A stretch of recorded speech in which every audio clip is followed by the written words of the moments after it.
community announcement time before we launch the podcast, Campbell. Oh my God. First of all, I want to say thank you for everyone who turned up in Melbourne on Sunday to come to the Bowls Club and enjoy a social event. It was so fantastic. It was sold out, of course, everything sold out. Amazing food, amazing people. And unfortunately, I lost my voice. So what you're hearing now is actually the better version of what, unfortunately, our guests heard on Sunday, which sounded like I'd swallowed a cardboard box and a cheese grater. It was awful, but we powered on. So thanks, everyone, for coming. That was amazing. Next announcement, yes. Campbell, you've got an exciting announcement. If you did go to see Kelly, leave us a comment below. And then the next one is the weekend of the 22nd of October in Brisbane, the next Tartaria Live event. And we have a special announcement. We have, in fact, booked Dale Holmes is going to be on stage with us too, with his amazing energy and information. So there you go. Anyone around Brisbane, Queensland, Northern New South Wales, this is your chance. And then obviously we're going to do more in the future, but you'll find the link below for tickets. They are selling, so grab yours quickly. And it's going to be amazing. You know, we've had nothing but good reports, you know, good feedback from the last event. And that was our first time. So this one, our intention is to make them bigger and better every time. Yeah. And of course, there will be a walk around as well. Yeah. Walk around Vegas City. I'm so excited Dale's coming. I just feel like he's our fourth player in this and such an amazing brother in arms. And I don't know, there's something about the wiring and firing of the four of us together that I just really love. So thanks, Dale. I'm so excited. Yep. So guys, I want to say about Brisbane and every live event that we're doing here on in, like the information is going to be cutting edge and you're going to learn new things and it's going to be amazing. But that's really not the vision we're holding. The vision we're holding is about getting us together en masse to wire and fire our consciousness, because we understand that we are the fire that triggers the great resets. And as we come together and our consciousnesses come together, we literally wire and fire the new earth. So our vision, our big vision for these lives is to get to 100,000. That's our vision. It's not so much just about coming together to give you more information, which you're going to get anyway. That's the nature of it, because the more of us that come together, the better the questions, the higher caliber of information, the more information flows through. It's a natural exchange between us and source. The more of us wiring and firing, the better the understanding. And we just stand there facilitating it. That's what we do. But the purpose is to keep building the momentum of the energy of people coming to the lives. So Brisbane, our vision is 1,000 people. We want 1,000 people there. That's double Melbourne. 1,000. And then the next one, we want to double that again until we get to the crescendo moment of filling a stadium. Now, just imagine for 1 second, the visual on that, 100,000 Tartaria people with this consciousness, with the quantum truth consciousness, standing there together in pure, open-hearted celebration, knowing that you are coming not just to an historical event, that you are coming to actually create the history forward, that we are coming to an event that's going to generate the pyramidic fire that's going to cause and trigger the new earth template. I mean, it's so beyond what I can even express to you, the power in this. But as far as a community, this is it. This is why we're here together, wiring and firing. It's to come together. So if you can get to Brisbane, I highly recommend it. If you can get to every single live event, fucking come, because your life is going to change unbelievably each time. Like unbelievably. You are going to be making history. And there's so many beings around you applauding your amazing coming together. So Brisbane's next. Indeed, we're going to sell that damn thing out. Yeah, it's all about making connections and imagining forward, imagining the future, and then living into it. So this, you know, it's not just about having a get together. I mean, that's obviously a big part of it. You know, connecting and being around your, you know, it's a party. That's for sure. It's a party. The main thing is, it's good fun. But we want to do something more. We want to actually create. You know, we don't want to just talk about, oh my God, but it could be so good. How good was it? We want to create it. Let's do it. Let's take control here. Let's stop being, you know, at the whim of these psychos who think they control everything thing and put their narrative into our brains. And bugger that, let's just do it ourselves, right? Yeah. And like Kelly said, when we get up to 100,000, then we're changing reality as we go. And if you think that that's too big, I mean, look, David Icke sold out Wembley Stadium for what did he do? 12 hours, I think he did. Wembley Stadium. So imagine that, guys. Imagine being at the MCG full of Tartaria. I know, but think of the information that you focused on when you went to David Icke for 12 hours. Like, I went to a David Icke. I loved it, but think of the vibration of the information and where it took it is the a world. Lot of the bad stuff. Yeah. Where did it take the world? We're literally living in the frequency of that.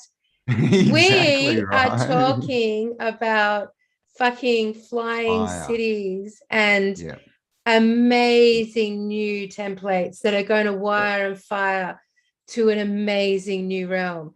That's what we're talking about. Exactly. Imagination on fire. We're not interested in focusing on what they want to tell us and what is. We're interested in building something better. So that's the whole focus, is imagining forward, guys, imagining the future. We're not going to be focusing on what there is and what they want us to believe. Not even so much what was, because we don't even know that 100%. We're taking that information and it's like, what can we do with it? Bring it into our body, put it back out as something better. You know the movie The Dark Crystal? As a child, that movie, I loved it and it terrified me at the same time. It was the best of both worlds. I was terrified and excited. It was scary. And now as an adult looking back, it's actually really fucked up and terrifying and totally about the agenda. It's worse, I know. It's worse and worse and worse, right? But do you remember the energy? Because what intrigued me about it was this calling.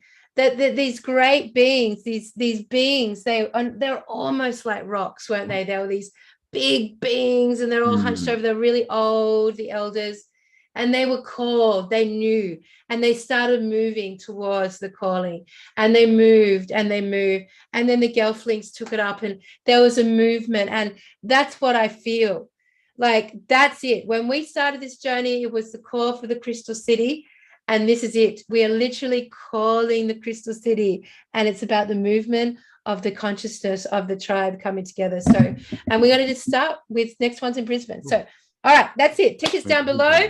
Brisbane, Dale Holmes, woo! JCK, Campbell Purvis, Kelly Jones, and Dale Holmes are going to facilitate something amazing. Don't miss it. Don't miss it. Exactly. Be there or be an irregular rhombus. And also we've got the t-shirt shop, which I'm really excited to say I saw a few t-shirts at the Melbourne gathering. They look fucking hot, man. Everyone who wore one looked really fucking great. They looked really good, and I really enjoyed it. Awesome. The tree one was very popular, and it was really great to see. People, so call out to everyone. There's Campbell with his Starfort one. Call out to every single person who's bought a t-shirt. Thank you. Your support's being really amazing, but also, just putting out these images into the realm as you wear them is awesome. And I hope people come up and talk to you about them. That's the point. And I can't wait now. I've got to add. I'm adding the floating cities. I'm adding the flying machines. And now I've got to add today's theory about the 4 elements coming together. So that's all for my announcement, Campbell. Anything else? That's about it. Yep, all links below, guys. Make sure you're there. Make sure you've got an amazing t-shirt when you're out in public. And I think it's time to jump into the show. So we'll catch you on the side. All right. End of community notices.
Good morning, Tartaria Australia and Autodidactic. How you going, buddy?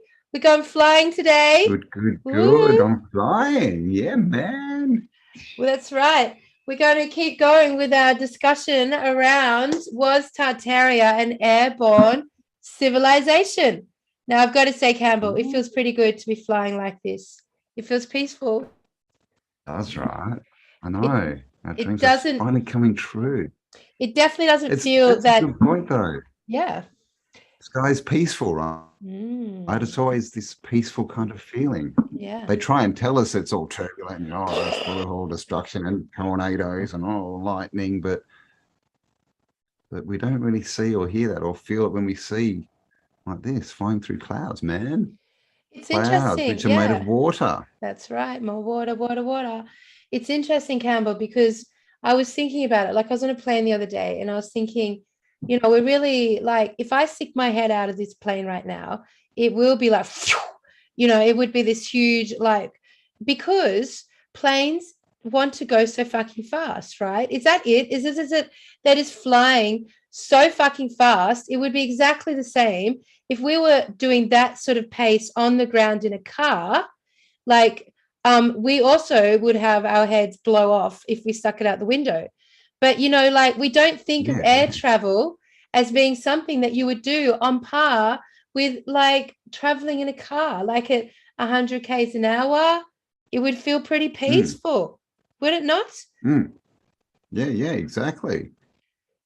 Like if sorry. All we know about this everything getting sucked out of planes is from movies. I mean, I haven't looked into it. I mean, I don't know, but they talk to us all about these pressurized things and that, if the door rips off, that everything gets sucked out. But I mean, I don't know. It could be true, might not be true, because we know that, so much of what they tell us is just to build fear, right? Because they just don't want you, going up there in your own man-made plane. That's another thing, is everything has to be so, pressurized and structurally sound, so no one can do it. But back in the day, planes didn't even have roofs. People were just like, they were all convertibles. That's right. Man. They just flying around, but now, it'll kill you, It's interesting. It's interesting because if you just work with with nature, like if you're on a boat or if you're like on a hot air balloon or if you're riding a bicycle, you're just working with nature, right? And nature, like if you're on a boat, even the quickest version of what nature would throw at you would not be akin to what we do with our travel in the airplanes. Like they've like pushed the pace and the speed so hard that it's completely out of alignment with humanity's enjoyment of it. Like there's no pleasure in that experience. But if that plane was just cruising at the wind, at the level of the wind or the cloud movement, it would be just the most joyful, beautiful thing, which is what you would find more akin with the Zeppelins, right? The Zeppelins and that balloon version of travel, it was pretty peaceful. Like, it could get a little bit quick, but it was like, just like what I'm feeling right now as I'm flying here with you. But it'd be enjoyable. They just shove you into these seats and you can hardly move your arms to, open the pages of your book these days, and you sit there like for 4 or 5 hours just hoping it ends. But back, in the day, they'd spend 2 or 3 days doing that, but it'd be a journey. Yeah. It'd be fun, Yeah. Like, I mean, they used to have that saying, right? Half the fun is getting there. Yeah. Not anymore. It's not in a plane. It's not. But I mean, it would have been. Well, I mean, it's typical of all of our lives, right? So, what have they done? What have they done? They put us in a time loop. That's a fact. We don't know if that's when they took a son away. We don't know, but there is a concept of a time loop, and that time loop has cut our days in half, or automatically you lose half your day. And then in that half day that you have left, you have to do 24 hours worth of activities. And that includes 3 meals, family, job, travel, work, creativity, thinking, meditation, physical health and well-being. Everything you need to fit in has to be fit in to that 1/2 allocated slot of time. And then you take it down. It's like from 9 till, 6 when things are open. So you even get like this even smaller amount. Basically, they have manipulated and programmed our sense of time and lives to basically be at quick, super speedy, impossible. impossible speed in order to make sure you do not thrive to the best of your ability, or at least to the best of your creative, conscious genius ability. And you have to really work so fucking hard to get on top of that. That I know, like, Tui, she is an excellent example of this. Like, she'll get up at 5 o'clock in the morning just to fit in the things she knows are important to her: meditation, vision, mission statements, exercise, candle work. All gets crammed into a 2-hour period before the children, family, work, make money, do all that, business meetings, and then come back, do it all again in reverse and get back. It's just like, you have to basically sacrifice your sleep to do it. So and time is sped up. Would you agree that they've sped up time since we were kids, Campbell? Definitely. Definitely. I mean, they used to make movies like about those long summer days. It used to be thinking, like that a day would last forever. And it went, I remember summer days, and you'd go out and it would literally be like forever. And it was now, I mean, and obviously they say, when you get older, time goes faster. But I mean, this is happening for everyone, I think, especially in the last couple of years. But this is the thing, when they divide it into day, night, then they divide it into 3 sets of 8. Then they divide it down more and more and down till now they're getting people to, prioritize 10 minutes and 5 minutes and all this kind of stuff. And at the same time, they're just overloading us with distractions to waste time, right? Which just causes this stress thing. And so then, once you're stressed, you don't know where you're looking, and people just get confused and angry. But this is the thing. This is how they're manipulating us. That they just, we're caught in a time loop. And, look at the symbol for, Zuckerberg's new, what's it called? Meta, Facebook, virtual reality. It's the infinity symbol. It's just another time loop that they want to get people caught into, which is where we are here. I was watching this whole documentary would have been a couple of years ago now, and they've literally were saying that we have lost 4 hours of time. That time has changed, like the literal ticking of the clock has changed, and we've actually lost 4 hours. And that what is a 24-hour day today is equal a 28-hour day only 10 years ago. And it's just getting, we don't know. It's changed. But like, time doesn't exist. It's a conscious construction. And therefore it can be changed and shifted and reduced or expanded. And those who are consciously constructing that intention are doing as they want us to squeeze into these impossible high pressure lifestyles, which we have been squeezed into. They can construct it and intend it that way, and it changes.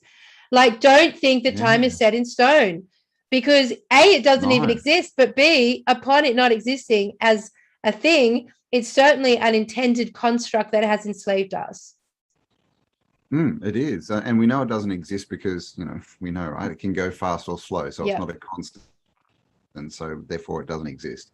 But another thing about them compartmentalizing it is they've stopped us looking so far forward, right? Now we're looking half an hour forward, a day forward, maybe. We're back in the, we're not looking years forward or even months or weeks, but, we're not writing 10-year mission plans or 40 or 100 years. This is the thing, people used to look at things over much bigger distances so they could achieve more. They weren't getting caught up in this stress and all this crap, which is not good for us. It's a trap. It's the box. It's the box, right? Time is the box. It's such a trap, Campbell. So they've got us there. It is. It's such a trap. But this is the thing. It's, and I was just thinking, is time weirder now in the last 2 years because they've changed our perception, because we've got so much more data coming at us, right? We feel that we have less time to get through what's there, but what's actually happening is there's more to get through. But our perception may see that as less time.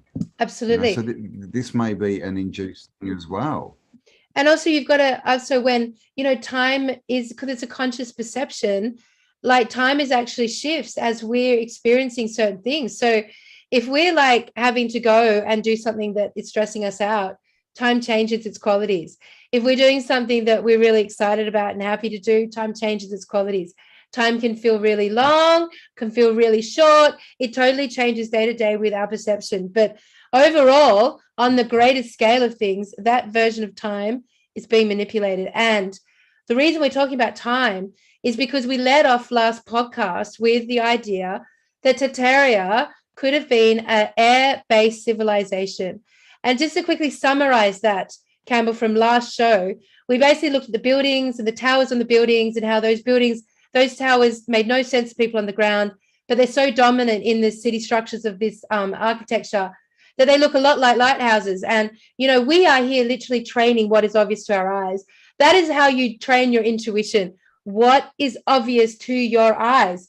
You know, so what is obvious that these things look like fucking lighthouse towers on every building, all over every city, everywhere, consistent with the architecture of the realm. There's no plumbing or sewage or bathrooms in the buildings, no bedrooms or kitchens. So we drew the conclusion that potentially these buildings weren't being lived in. So there's two theories here that people are tossing. One is that the Tartarian civilization is a breatharian. They didn't need to use kitchens or go to the toilets or eat food. There's no evidence of farms or old orchards. There's no evidence much of, beds and bedrooms. So we don't get much of that. So potentially they didn't need to exist the same way we do. Although that's questionable because, you know, generally with our own eyes, we can see that even if you're in a gigantic body, you still have a biology. Even if you're in a really gigantic body, and we know about those gigantic giants from our past and history, they actually ate people. So they terrorized villages in those stories and those fairy tales. They like literally were terrorizing. And I remember, Campbell, 6,000 years ago, I was a male giant killer. One of my past lives, and again, what is past lives? What is time? Question mark. But one of when I did a past life hypnosis, 6,000 years ago, I was this big, massive dude with these huge shoulders, and my job was to hunt these giants, which were these huge giants with orange hair and 2 layers of double teeth. I could see them very clearly, and my job was to protect the village where I lived because they would come in and they would basically traumatize everything and eat everything and steal women and everything and just eat them. And my job was to hunt them down. I actually died doing that lifetime. That was 6,000 years ago in whatever time is in this timeline. I reckon that this whole past life thing is conscious memories. We attribute time to it. But either way, the mythology around giants, as we can see it and know, and Jack and the Beanstalk was that they ate. So we can guess that probably the Tartarian civilization was not breatharian, non-food eating. So therefore, why then did all these buildings and structures not facilitate life in that way? Could it be that they didn't use or intend them that way, that their civilization was airborne, Tartaria? Campbell noticed that one. Well done. Tartaria. And that these buildings were more akin to a technology that helped keep them levitating using a magnetic force. And B, they were kind of like cultural centers, like museums, like you would go to and enjoy, which is why they were so gorgeous to look at. And maybe the buildings and the artwork and the design was actually their cultural language, you know, of being able to visit these land sources, but that's not where they lived. All right, take it away, Campbell. That's the summary so far. literally like the World's Fairs, like the story we were given, that they were just there for people to go and visit, you know, because you know we sort of look at everything in the past from our perspective of now, right?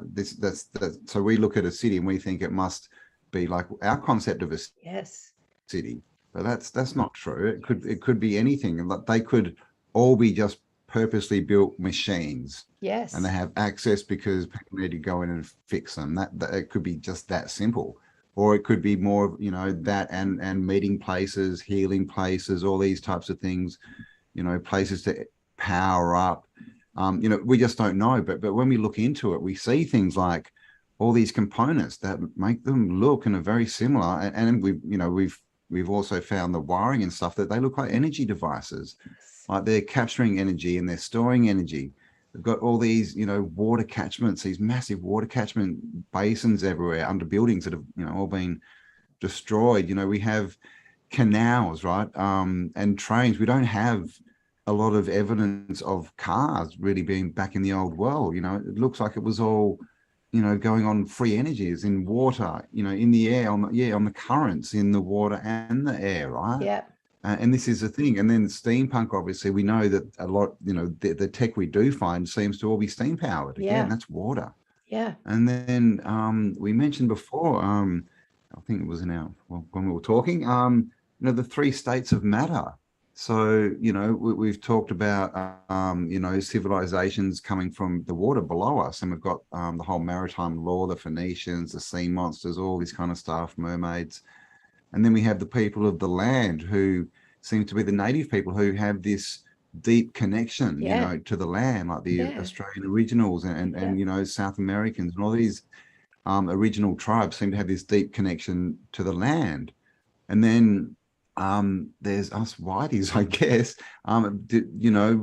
We in all the stories, it says that white people came in from somewhere. It just says that. It's in all the narratives. Yeah.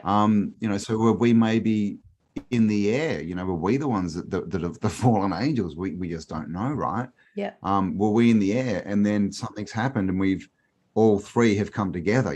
Because as we know, we've got 4 elements, right? We've got earth, water, land, Earth. and then the last one is fire, Yeah. which we were talking about. And of course, behind Kelly right now, there's a big fireball. Yeah. Well, plasma ball, maybe. Is that the fire? The sun. But of course, fire is pyramid, fire within. And as Kelly mentioned, the best way to make a fire is in the form of a pyramid. Yeah, I mean, this is so what's interesting. The fire? So yeah, we're dealing with the 4 states. Yeah. Really interesting. So Cameron and I, we were just chatting about this. So we've got this concept that potentially Tartaria was a civilization of the air, that they did actually, of course, if you're a civilization of the air, then the land, the earth is really important. Like, of course, you want to come down to earth. That's a natural state to do. Potentially, the minerals and the living waters could only be found on the earth. Potentially, that energetic, that healing, beautiful chemical alchemy that exists in our earth realm, in nature, on the ground, is only in nature and on the ground. And the civilizations of the air, the Tartarians, the gods, the Asgards, whatever word you want to attest to it, because potentially they could all be one and the same.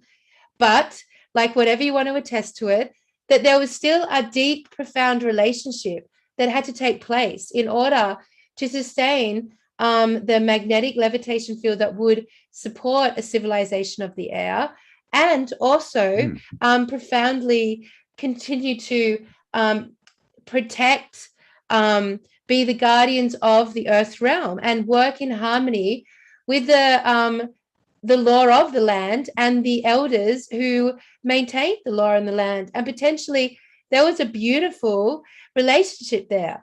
And because it does feel like when we talk about an agenda or a hijacking, it feels like there was a third party that came in up from under the water through the oceans in the form of potentially the Phoenicians would be one word, or the mermaids would be another word, or the aliens that look like deep sea creatures, or the reptilians, that scaly, beings of the underworld, the underground, the underwater, came up and managed to disrupt this natural relationship that was in harmony. Now, if you were looking at sort of that sort of hijacking, we know that there's no craters here on Earth, that there's holes, but there's no rocks coming in from meteors.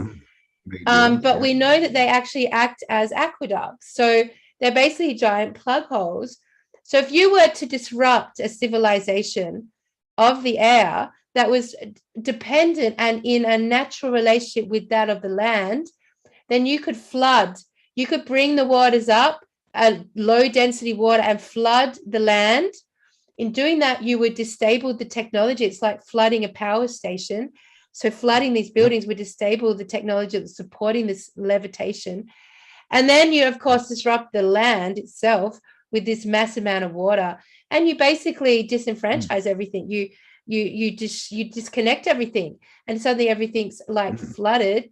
And that would be, and if you combine that potentially with this other element of the potentially the missing sun, then you've got this like entirely, plausible potential possibility of being able to hijack or corrupt or destroy this sort of civilization. And one thing, Campbell, that it's interesting to consider, which we've never talked about, is the potential that these massive, beautiful civilizations that were of the air, because we did look at science fiction last podcast and how in the late 1800s, early 1900s, this massive input of science fiction suddenly out of nowhere. And they were talking about these beautiful concepts of levitation and magnetic fields and well advanced or not well advanced of our timeline, but potentially not of theirs.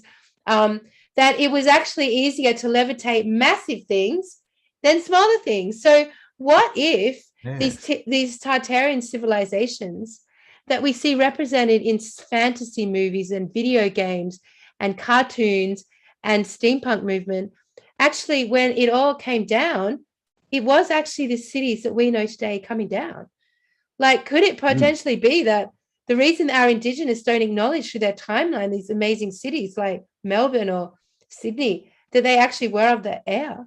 Imagine if they actually did come down and actually grounded themselves because they weren't levitation anymore. That's just an idea. We've never talked about that. Yeah, well, there's stories about that. There's definitely stories about that. And, if that happened while there was, a deluge in place, that would help explain a lot of the sunken buildings as well, right? And the fact that they're all at different levels. But this is the thing. All this, all these inventors and that we hear about, the mad scientists, I love to call them, they were all working with magnetics. That was, that's what they knew about, and that's what they cut out, is that part. Well, what they cut out is the magnet part and the ether. Right? They cut that out of science, and that's the stuff that works. If you know about the magnetic fields, EM, the ether, all this kind of stuff, then you can start to make free energy. You can start to levitate things. We know there's magnetic levitation. It's a thing. It's a word. I mean, you can watch videos of it. They're only doing little things, but like Kelly said, there's this. I've forgotten the name of the book, but this guy's talking about the concept that it's easier to levitate something big than something small. It was in a science fiction book. Sure. Yeah. And so where did all these, these things come from? Are these just handed down stories, that they've got from their grandparents or something? Because that's how a lot of information gets through, the information that they don't give us, the good information, that's how it gets through, right? It gets handed down. And we have all these weird stories, that those magnificent men in their flying machines, all these weird stories of, these weird flying machines flying around. Of course, we have UFOs, the cigar-shaped UFOs, which we touched on, which look like airships. Yeah. Right. So airships. So, what was going on in the sky? I was thinking as well, with the giant trees. We've seen the Ewoks in Star Wars, and the tree. They were living up in the trees, in the sky, but in the tree. Just throwing it out there. If that was a civilization, then someone cut the trees down, would they want to? And it was giants on the ground trying to eat you. Would you then want to get back up in the sky? You mentioned in our new side hustle podcast, our theory of everything so far. This, and I'd never thought about this. I thought this was a brilliant observation. Like that, actually, if all the information is held within water, and we are, in fact, a realm of water above us, below us, our air, what we eat, everything, water. And if you had a realm of giant trees, it would make total sense that a civilization would build itself up high around these giant trees. So when these giant trees would bring water up through their trunks, through their branches, out through their leaves, and they create literally a biosphere, an environmental atmosphere that is akin to a giant rainforest. I love that, because what you were saying was, then it would literally rain down information. These living waters would be raining down information all over the realm. Very high vibing that would like make you think of, say, Avatar, the movie Avatar. And then you cut them all down, and then that whole like exchange of information through the water would be completely cut out. So I mean, you can literally see the difference between going from a rainforest to a barren desert, which is akin to sort of the realm we kind of came into, which sucks the water out. Yep. Of And stuff. the information will suck the water out of the stuff. Yeah. You walk through a rainforest, and we all know, 10 minutes in, you're soaking wet. Yeah. And then what do? We talk a lot about fractal water and tuning water in and intention and that. But that's what we are. That's what we're doing. We drink water, we absorb water, and then we either sweat it out, we get rid of it, right? We put it back into the system. Yeah. Once it's gone through us, once we've tuned it, once we've put our intention into it. Yeah. So just think of something like working. Like when you have an intention, and then you actually go out and you build something and you sweat, you're actually, that sweat then falls on the earth, right? Goes back in and then eventually comes back out into the atmosphere and comes back down as new information. Yeah. So we're actual, whatever you want to call it, fractal resonators, but all this water, we're the ones that are tuning it essentially, because it's the same water, right? That just goes round and round and round and round.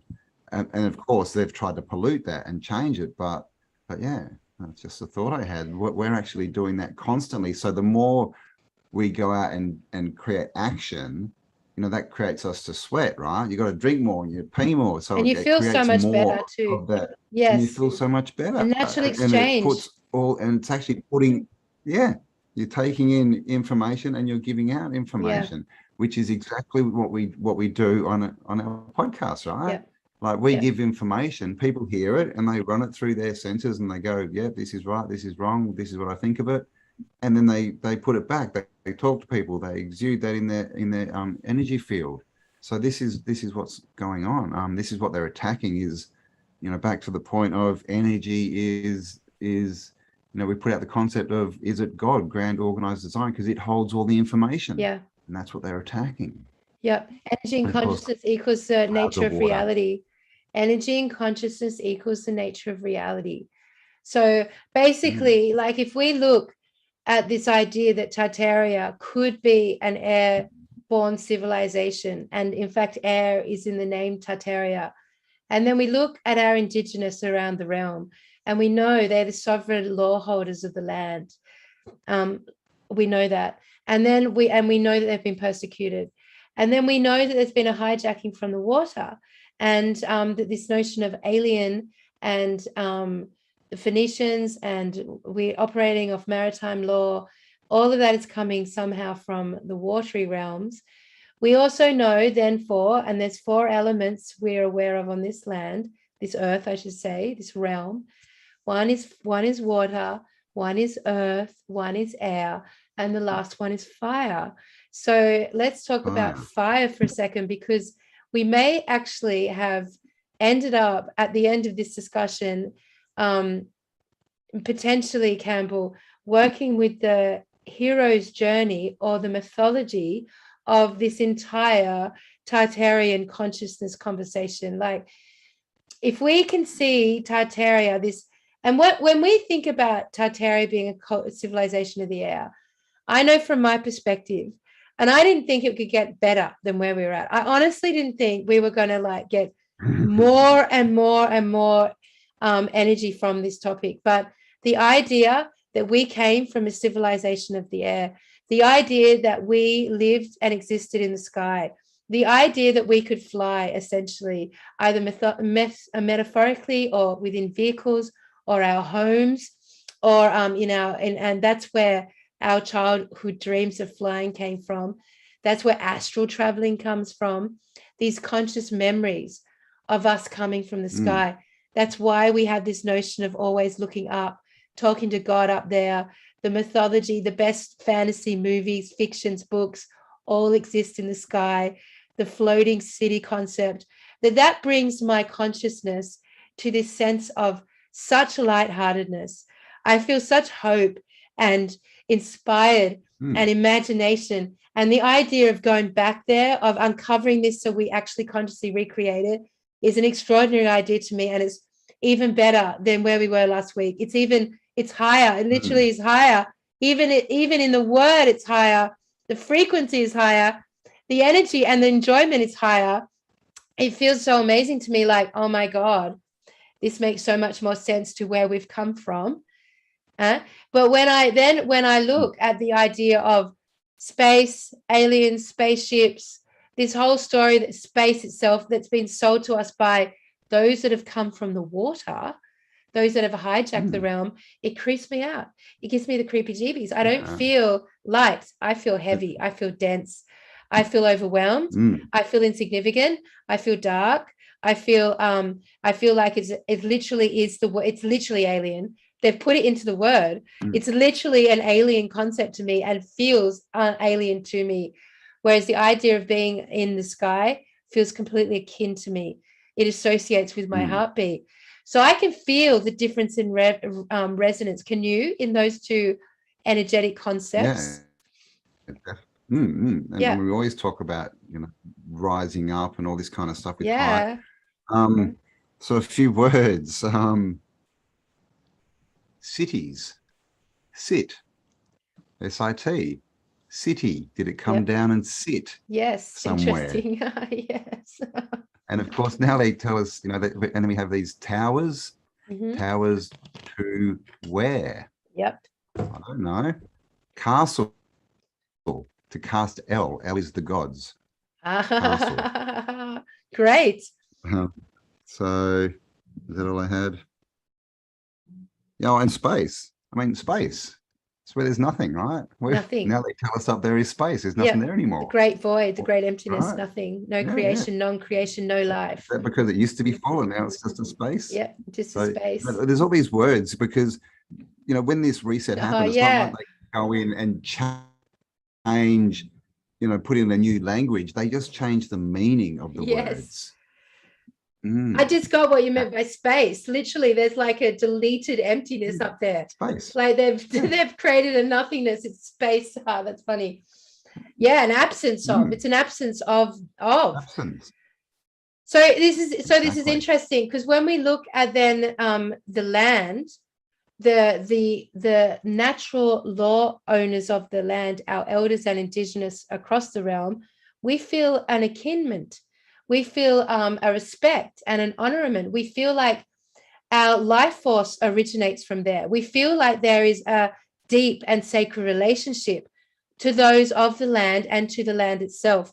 So many people, though misguided in their understandings of the narrative, are fighting for this whole thing about regeneration and climate change, not because they understand really the intention of the agenda, but because their hearts are so akin to wanting to stand for and protect the earth. And that is a truth that we all hold. It is a strong heart relationship as mammalians to that of the land as well as the air, the sky. So there is an akinment there. But now when we look at the oceans, at water, at this deep, dark water, and we look at space and the relationship to water, because we talked about the concept the ocean is actually space. When they say look up, they mean don't look down. And when they're trying to get up, they're really just trying to get down and out, not up and out.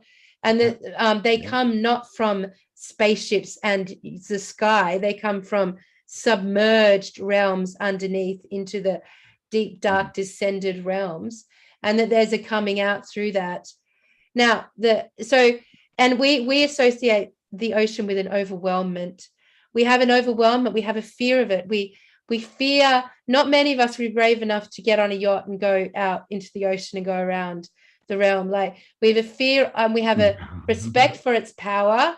We have a fear of its intensity and overwhelming force. That it's a force. That the waves, the nature of waves and storms, the fish, the sharks, the being lost and abandoned at sea. Like there's a fear in us about the ocean. Yeah. expanse of it. The I remember seeing a movie. expanse. Can't remember if it was. I think it was the start of like a movie. You know, like a movie company's sort of logo, and it just showed the ocean. And that's all you could see in these Yeah. big waves. When you watched it, and I was little, it just felt like you were just out in the middle. And Yeah. I still remember that. Just thinking, I don't want to be out there Yeah. Like because it's it's just this thing overwhelming. of nothingness, Yeah, it's right? like Mm, space. yeah, It's like got an space. akinment to space. The ocean, as it's been presented to us, is an akinment with space, that it's much bigger than us, that we're entirely insignificant to it, that there's no relationship with it. Whereas when we're on the earth, if you're lost in a jungle, you'll still have a relationship to it. You know that you will still be able to ground yourself and relate and make, you will be able to form relationship and survive and take comfort. Whereas when you're in the ocean, it's overwhelming. You have no actual relationship to it. At any moment, it can kill you and flood you and overwhelm you. You also don't know what's underneath you and what's coming up from underneath you. It's completely unknown to us. And we've been given, in the last, decade, they've really pushed the idea of the word tsunami. Tsunami being this overwhelming wave that's going to flood the world, and that you're completely like powerless against it, this overwhelming wave. And then, we look at this whole, and that's only that the word tsunami wasn't around when we were kids. That was something that's come up since the Japanese tsunami that happened, years ago now. And then we've got like when we got that whole flooding with the whole Asian coastline.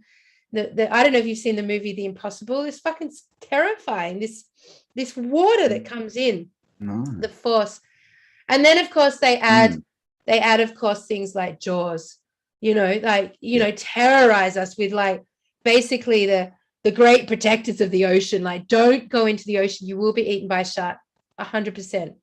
You're going to die from a shark attack. And I think the ones that and the whole price thing, to get out on the ocean and to dive deep, you need a lot of money. You need big boats. You need all this equipment and that. So all the cool kids, they just play in the waves, right? Just on the shore. That's where all the surfers are, and the windsurfers and the kite surfers and all the cool kids, right? But that's just in the first 5 or 10 meters of the ocean going in. The rest of it, it's very hard to get out there, and you need resources and money, and I think that's done by design. Back in the day, they'd just build a wooden boat and they'd just go off because they didn't have all these inbuilt fears and all this stuff in them.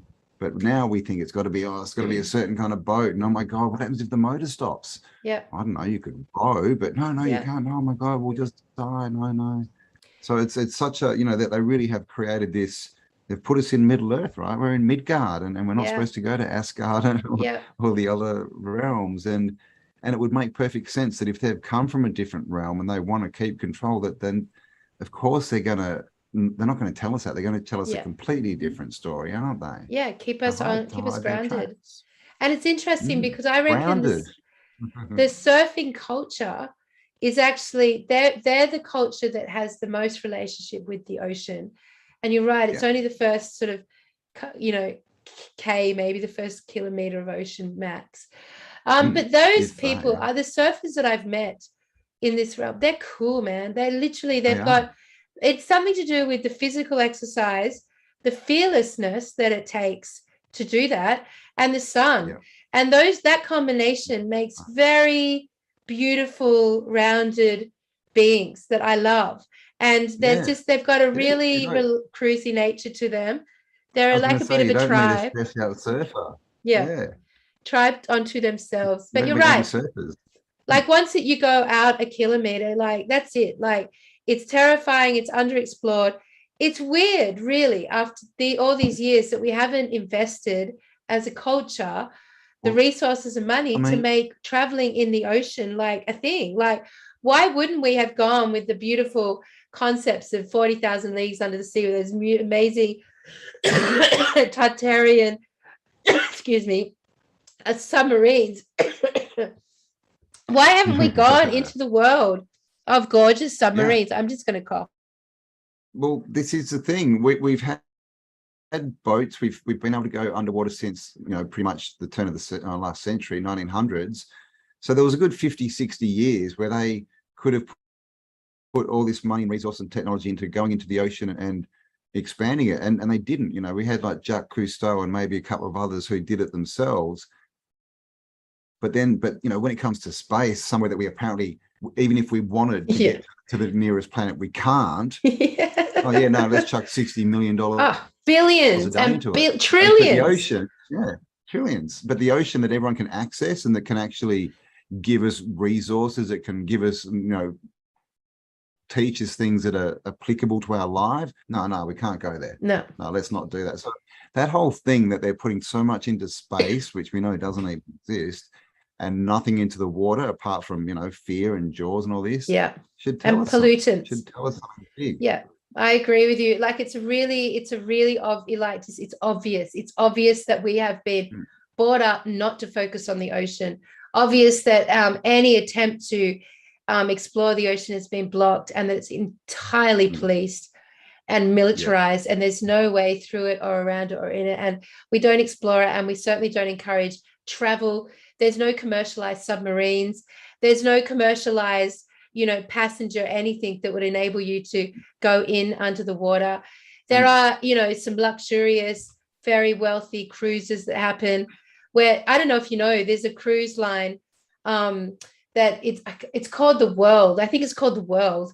And you have to have like $10 million and you can buy an apartment on this cruise ship and you can live on it all the time. And it's full of, you know, very wealthy individuals. A lot of the wealthy personal development, you know, DeMartini style people live full time in their apartments on this cruise ship. Now, the reason they do that is because there is so much inspiration and pleasure of actually traveling in that way 24/7 throughout the realm, as much as we would get if we were in a civilization of the air.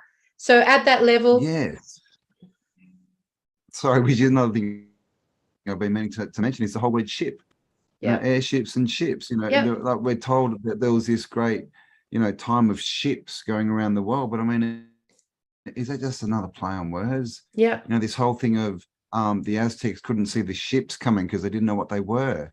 Is that because they were some other kind of ship? Exactly. You know, airships, right? You know, captains of ships used to be called pilots, right? And that's what we used to call people who flew planes, but now they're called captains as well, right? Absolutely. So it's this big, you know, play on words. So the whole ship thing, they could literally just be airships. I mean, absolutely. You know? Absolutely. So like, I just wanted, like, I found this amazing video clip I want to share with you now. And it's, and I'm just going to bring it up now. Like, it's the first, because I spent some time looking at information around cities in the sky and floating cities. And listen, there's not much out there. You know, if you take away the video game realm, the fantasy cartoon realm, the animation realm, take away steampunk, really, the content is pretty blocked. There's a little bit of context through the Vedas and some of the spiritual texts, especially Indian spiritual texts, to do with flying machines. And then you can go, you can go through to the Ashtrayantra. Yes. That one. And you can go through the mythology around the origin of the realm through, say, the major religious books, and you will see their interpretation of it's not floating cities, but they could be, but their interpretation of like higher realms, basically, which could actually be an analogy for floating cities. But upon doing some research, I came across this cool video, and I'll just get it up now from YouTube. And I actually, it's a brand new channel, and it's called, can you see that? Oh, yeah. It's called Way Back Whenever. And I've actually written to the individual behind Way Back Whenever and invited him onto the show. He's a little bit nervous because he's only just started the channel.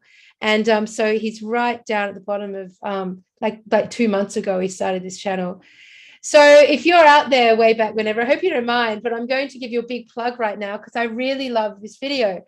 So anyway, I feel like this channel is going to do really well. So I'm like letting you guys know, potentially subscribe and check it out. So I just we'll leave the link below going. What do I have to do Showing some again love. to make the noise work? I just like, so basically I did some research about, is there any other information out there about floating cities in the sky?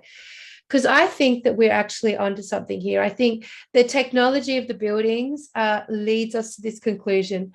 The mythology that we've been taught about the gods and where we came from, this idea of the skies opening up, all the statues that point to the sky, that there was a hijacking and it seemed to come at the hijacking seemed to come with water, the flooding of the water, the buildings, the disconnection, the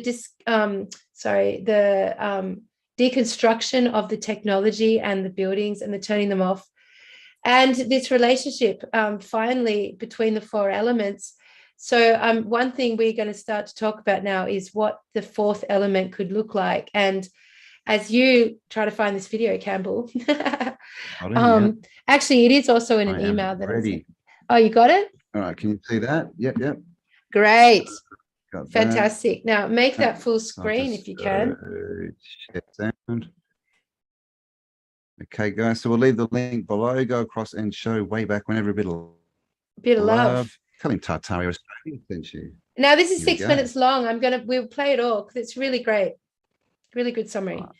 So let's see if we've got volume here. Yes, great. We've got sound. Yep. It's a history of cities that have appeared in the sky. Hello and welcome to my channel, Way Back Whenever. This presentation is going to focus on floating cities reported in the sky throughout history, also known as a Fata Morgana. So as we know, this place is not what it seems. Charles IV believed that there were cities and new lands floating in the sky, passing by us quite often. We're going to take a look at some of this data and witness testimonies collected by Charles IV in his book New Lands. So we're going to get straight into it. And our first one is a place in Ireland, Youghal, and it was in June of 1801.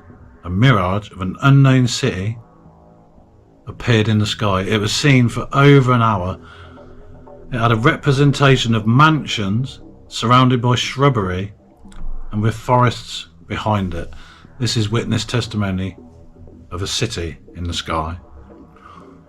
Also in the same place, which is Youghal in Ireland, in October of 1796, a mirage of a walled town had been seen distinctly for half an hour.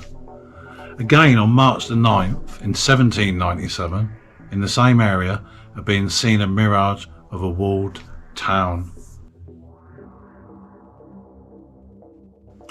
Upon June 29th, 1882, over Lake Åsa in Sweden, representations of steamships had been seen in the sky and an island covered with vegetation. Steamships.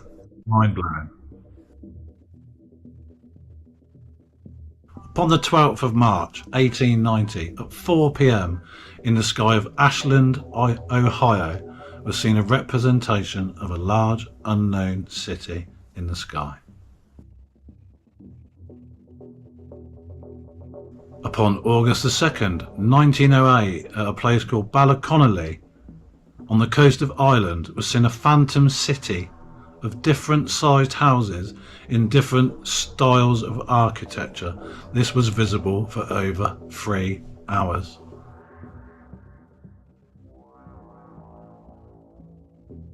Early in June in 1897, in the Yukon in Alaska, a city had been seen in the sky. The description of this city is that it looked like some immense city from the ancient past. Incredible.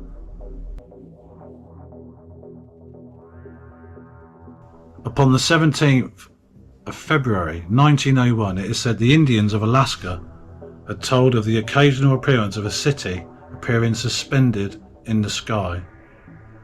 Description by other visitors to this area would see plain houses, defined streets, and had tall spires that rose over the huge buildings. And this is the crazy bit, which appeared to be ancient mosques and cathedrals and appeared more like an ancient European city. in the same place, the Yukon in Alaska, that every year between June the 21st and July the 10th, a phantom city appeared over a glacier in Alaska. This is quite crazy, this next bit. It was recognised as the buildings of the city of Bristol in England. It is said that for generations that these repeating representations had been known to the Alaskan Indians, and they had seen a city apparently from England. In 2015, in China, in Guangdong province, this one was videoed, so you might know of this one, a floating city appeared in the sky. And then a few days later, a similar thing was reported in the province of Jiangxi, a Fata Morgana or floating city in the sky. To me, this witness testimony is highly important that it gets out into the mainstream, because whether these people actually saw what they reported, something was going on in the sky. And to have so many different witness testimonies in different parts of the world.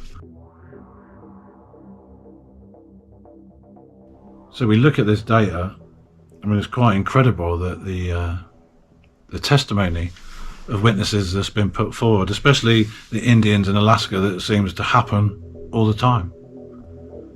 This doesn't seem to be an odd occurrence. In fact, they expect it to happen between certain parts of the year. And to think that in Alaska appeared a city from England. What are we actually looking at here? Incredible stuff. All this information and data is available in the Charles Fort book, New Lands.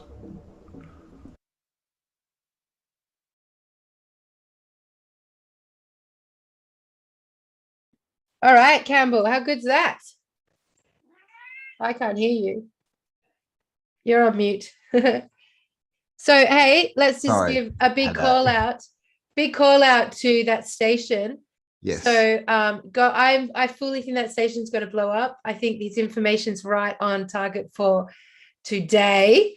And Yes. I recommend you go and subscribe right now. The station is Link below, called, guys. yeah, we've left the link below.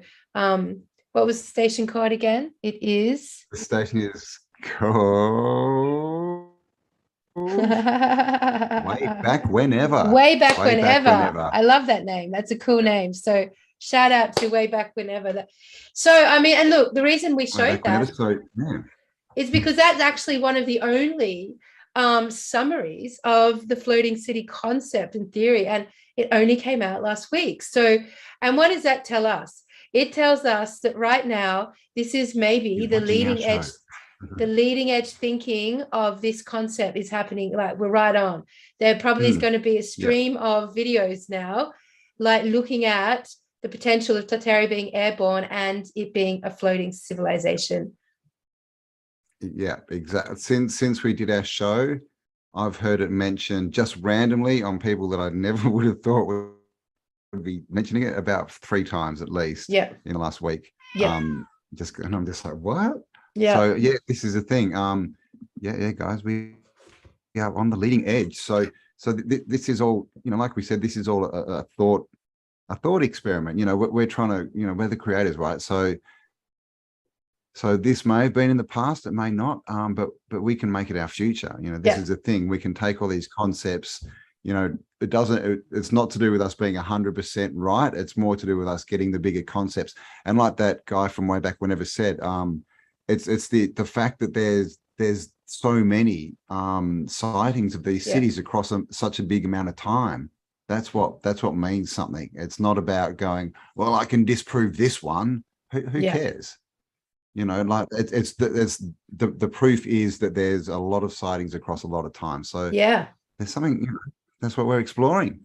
All right, so with this, let's look at the concepts just very quickly of the 4 elements and the missing element of fire. So, you know, if we go back to the notion of our theory about the missing sun, and we link that with the idea of the pyramids, we connected those 2 together, that potentially the pyramids are massive, basically energy generators. Like, for want of a better word, although this isn't the right word, but they produce massive laser beams.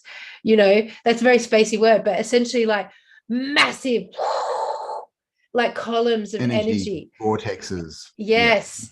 That potentially is, and in fact, the pyramids are everywhere. They are every fucking where across the realm. But once again, our focus is taken in Googled Earth onto Egypt, but they're literally fucking everywhere. And that we potentially have the idea that they could create resets. Like it could be that they have the energy required to create a realm reset. And actually, and when I say reset, there's a few things that I think of, Campbell. One is the potential of resetting our memories, resetting consciousness. That's mainly what I think of as a reset. It's a resetting of consciousness, and it basically eradicates all of what has been before and presents it with a brand new story, similar to like movies like Dark City or The 13th Floor, or these mind-bending movies where you can literally, or even the latest one that's on one of like Stan, I think, called The Lazarus Project. Have you seen it yet? Which is basically where they're just like the ability to reset time whenever they want, and people wake up and they've got no memory of what came before. So that to me is a reset. It's about a resetting of consciousness and everything else that has to reshuffle in reality as a result of that resetting. So potentially, and perspective, the pyramids have been used as the technology required to do something like that. And that's a perfect analogy too, because we've been taught our whole life, through so many books and movies, and that they're just temples for dead people, right? They're just tombs. But yet no mummy's ever been found inside a pyramid. No. And so this is the thing, it's clearly not that, but they put so much effort into saying that's what it is, so that we don't look there. But clearly, there's a lot more going on. And I was just thinking, with especially the Great Pyramid, the cornerstone, people like, where's the cornerstone? And people have been theorizing about, spaceships landing on that forever. Yeah. And that made me think about India and the Indian temples and Vimanas and how all of these Indian temples look. And again, it's another theory. People literally are saying that they think the tops of these temples are Vimanas that have landed on these buildings and through whatever process being petrified, because that's what it looks like. And it looks like the same concept that we see with the airships to the Empire State Building. It's the same concept. So there may be something about the shift from being airborne and the biology of that to coming down to Earth, being grounded on the Earth. Like there could be some molecular shift that takes place that does turn things to stone, if we would like, to that notion of what is stone, and we probably don't even really understand what that is, but actually goes through that process. So all the way through our mythology and our storybooks are the idea of being turned to stone. Yeah, well, we have this concept of everything has to be metal, right? It has to be made a certain way. Planes have to be made of metal, right? And all this kind of stuff. Balloons have to be made from, but is that true? If they're using different, sources of power and levitation, they could have been made out of something that could have been had a lot of wood in them for all, ships, right? And they could have been petrified. We just have this concept that's given to us of, a spaceship or a flying machine has to be this, right? It has to have like a jet engine and this kind of crap. But that's not true. I mean, even some of the first aeroplanes literally were wooden frame with a skin, with skins over them, just like a kayak kind of thing. So it's all to do with our perception. That's what the reset was, right? Of how we perceive this world and how we see it. And if you combine, do you remember in the Never-Ending Story, there was a being made of stone, there were the giant rock beings, and they were made of stone. But if you combine the idea, because we started this whole journey on the crystal cities, so we can't forget that, because that's where Campbell and I really where we came together and took Tartaria and stepped into our imaginations with it. And that's where the show sort of came from. So like that is a very strong beginning point for us. So it's going to all tie in. So imagine if these floating cities, you know, were underpinned by crystal. Imagine if the crystal grid of the earth and the crystal grid of the levitational field of these cities were actually, you know, in relationship. They were one and the same. Because I've had dreams of floating cities, and underneath which were like essentially flat, and then the city, and then underneath were crystals. Like I've seen that represented before. And isn't it interesting when we think of floating civilizations, we think of flat realms again. We don't think of balls. We think of these planes where the civilization's on and they're flying through like this. If they, and we know that there's massive crystals under the ground. Like we've seen caves of gigantic multi-story crystals. Like imagine if these whole civilizations had the crystals underneath and then came down, the crystals integrated into the earth, and that somehow turned this living organic structure of this biology into a more stone-like or 2D format that appeared to end up being like solid structures. I don't know. I'm just theorizing. Yeah. Ed Leeds Scallon, who built Coral Castle, which was made out of sandstone, which is sand, which is crystal. Exactly. The theory is that he was basically just changing the charge, right, in the stone so that it would be repelled by the ground, and that literally made it float so he could just push it along. Exactly. That's exactly what I was trying to say. Exactly. So there you go. I understood. Exactly. So that's the thing, you know, and if we, I was also going to say, they tell us that crystals and gems and all this are so rare, right? You have to be really lucky to go find them. Yeah. In our research, we found out that you can make gems, you can make crystals. Yeah. They grow them. They used to make them, right? And of course, they were all in the jewelry as well, you know. So it's again, it's our perception of, you know, floating cities. Oh, what? How was it powered? Where was the jet engine? Where were the propellers? Maybe they had none of that, and it was a completely different technology. Yeah. And it was just like we talk about. No one can explain how Coral Castle was built. Yeah. Is it the same tech? Exactly. And we think, look, we wear crystals, and we're told they're basically sentient beings that have consciousness. And we look after the crystals, and we clean them, and we put intentions into them, and we trust that they're going to do things for us. We believe they have healing properties or protective properties or cleansing properties, that they facilitate different energy frequencies in with us, and they interconnect with us. They somehow wire and fire. And I was listening to a podcast the other day randomly. Who was it? Maybe it was Blossom Goodchild, who I love. This is an Aussie channeler, older Aussie channeler, beautiful. Call out to Blossom. But in that, she just started talking about crystal, how the importance of crystals in the game that we're playing. That this game, in this realm, that crystals are a fundamental character that we have not understood yet.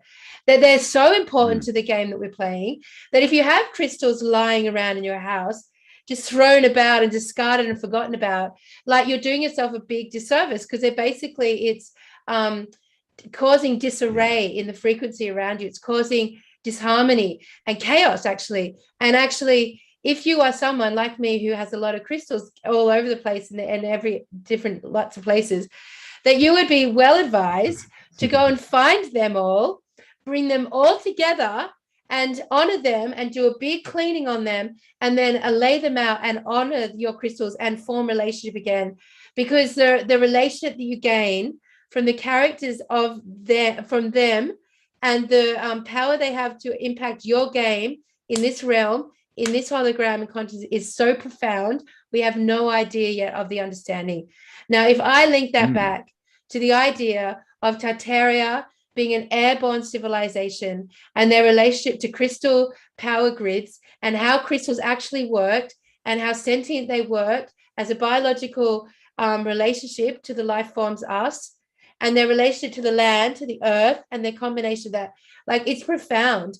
We could draw a whole new understanding a theory if we come in from the crystal side of things back up. So Campbell and I were looking at crystal cities. Now, when we started that concept, we were thinking about them being here on the land, like being able to go somewhere and be able to see these crystal cities.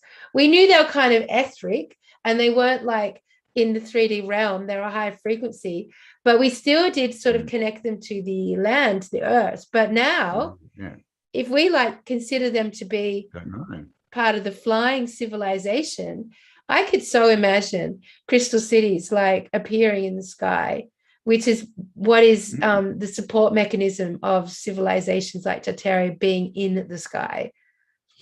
Yeah.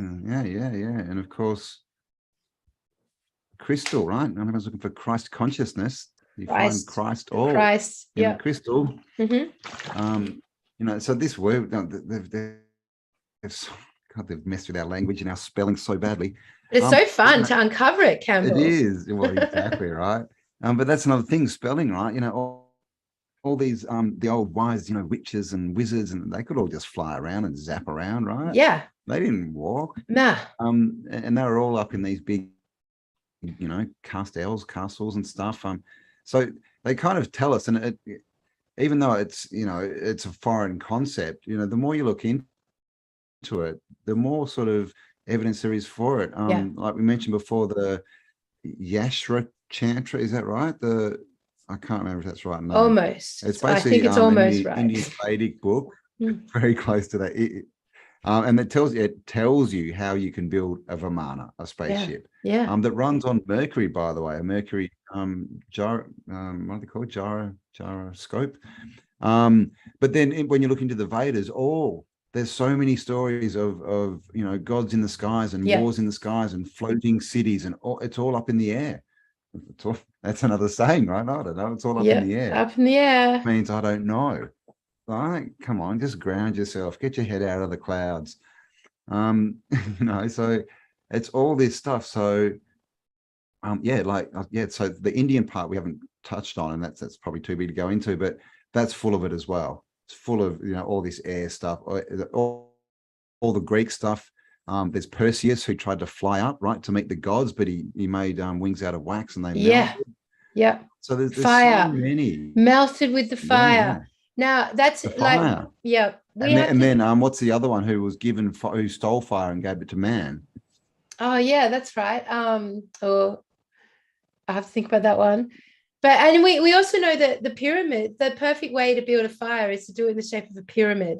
Like if you're going to out and build a fire, you do it in the shape of a pyramid. And like the pyramids, the first thing I looked at when I actually put in the words fire and pyramid was a book about the fact that the pyramids were built as giant fires. Like there's like the copper and that there was fire in the middle of the pyramid, that there actually was all about fire.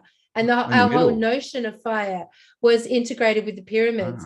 And then we've got the connection to the sun, the missing sun, the resets.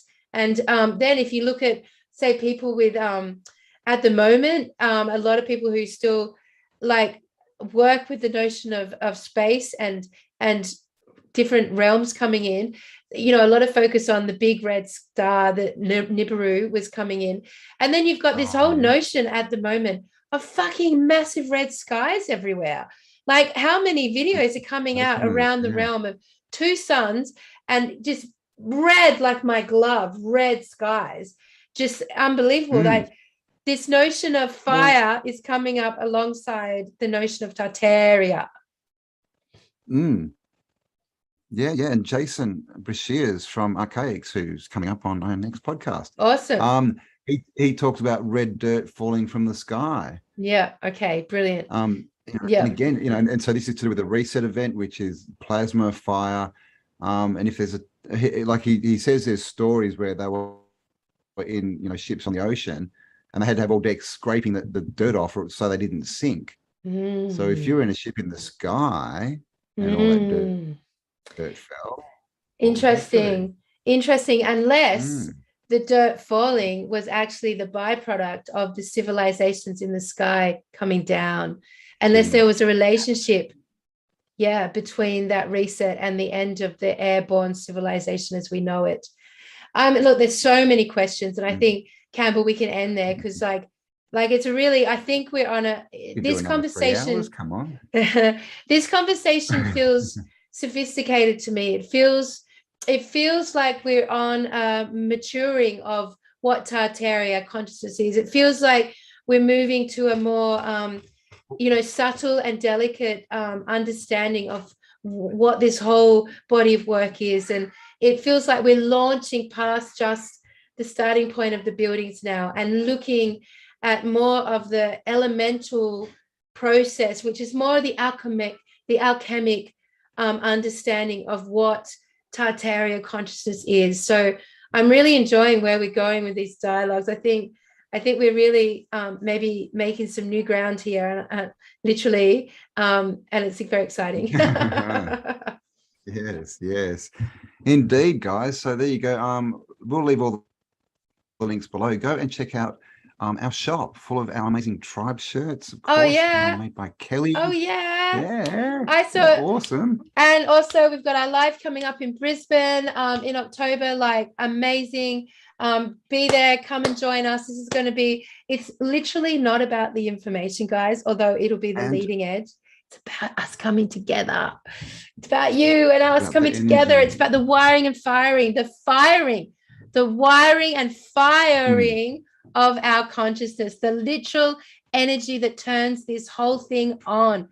If we want to experience living in the sky again, we need to wire and fire this consciousness together. That's our mission. We are literally the biological pyramids. And when we get 100,000 of us together, we are the great new reset. We're the reset. Exactly. You got to be part of this. Our whole life is leading to. Can't play with eagles if you're surrounded by turkeys. And a special event. I have a special announcement. Dale Holmes has been confirmed to be at our event. Awesome. So there you go. Dale Holmes will be there as well. Hello, Dale. If you're out there watching, we'll be in touch. Awesome. Of course, there's a link down below, of course, for the channel that we just watched, which is way back whenever. Is that right? Yeah. So go across, check him out, say hello, tell him that Tartaria Australia sent you. Yeah. And that way he might come on a show and talk to us. Yes. And yeah, all the usual links are below, guys. Big chat coming up with Jason from Archaics tomorrow, so that'll be up next week. And a new series. So keep your eye out. Probably Sunday. New little series maybe from Tartaria. Little series. We are deliberately making it little. we get lots of people saying, why is everything so long?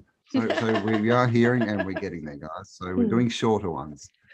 Only an hour and 25 minutes. I know, really. All right, we love you. Awesome. Thank you for spending some time with us. We love you all. Stay amazing, stay awesome, and we'll talk to you all on the next upload. See you guys. Have a lovely week.